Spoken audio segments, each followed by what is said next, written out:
রাতে আমি আমার বউজায়ের ঘর থেকে কোনো পুরুষের গলার আওয়াজ শুনতে পাই। আমার দেওর অনেক বছর আগে মারা গেছিলেন। আমি আমার স্বামীকে ডেকে বলি, দেখো তোমার বৌদির ঘরে কোন পুরুষ মানুষ ঢুকেছে। সে তখন তার বৌদির ঘরে গিয়ে দেখে বৌদি পুজো করছে। সে তখন উল্টে আমাকেই বকাবকি করে। তারপরের দিন আমি আবার সেই ঘরে পুরুষ কণ্ঠ শুনতে পাই। সেদিন আমি লুকিয়ে লুকিয়ে দেখছিলাম, আর আমি সেই ঘরে যা দেখি তা দেখে আমি হতবাক হয়ে যাই। কারণ সেখানে তো আমার নাম সুনিতা। আমি একটা মধ্যবিত্ত পরিবারের মেয়ে। আমি অনেক লেখাপড়া করেছি।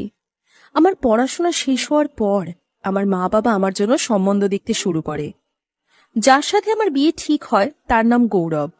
দুই পরিবারের সহমতে আমার বিয়ে হয়ে যায়, আর আমি শ্বশুর বাড়ি চলে যাই।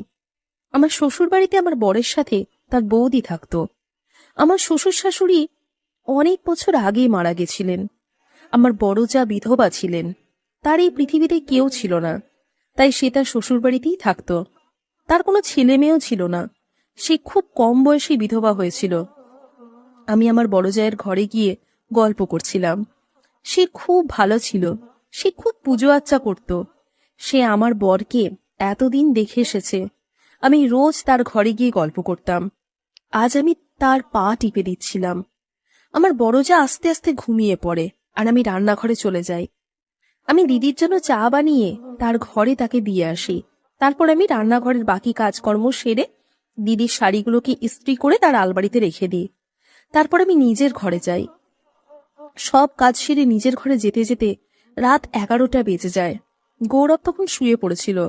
আমি সারাদিন ওকে সময় দিতে পারতাম না, কারণ আমি সারাদিন খুব ব্যস্ত থাকতাম। দিদি বিকেল 5টার আগে ঘর থেকে বের হতো না। তার আগে অবধি তার যা দরকার হতো সে আমাকে বলতো। দিদির কাজ করতে আমার ভালোই লাগতো। দিদি আমাকে আশীর্বাদ করত, আর আমার সেটাই দরকার ছিল। দেখতে দেখতে আমার বিয়ের 1 বছর হয়ে যায়, কিন্তু এখনো আমার কোনো বাচ্চা হয় না। দিদি খুব মন দিয়ে পুজো করত। গৌরব আমাকে বলে যে দিদির আশীর্বাদ নিতে, আর দিদিকে বলতে সে যেন আমার হয়ে ঠাকুরের কাছে প্রার্থনা করে। ঠাকুর দিদির প্রার্থনা ঠিক শুনবে। পাড়ায় দিদির খুব নাম ছিল।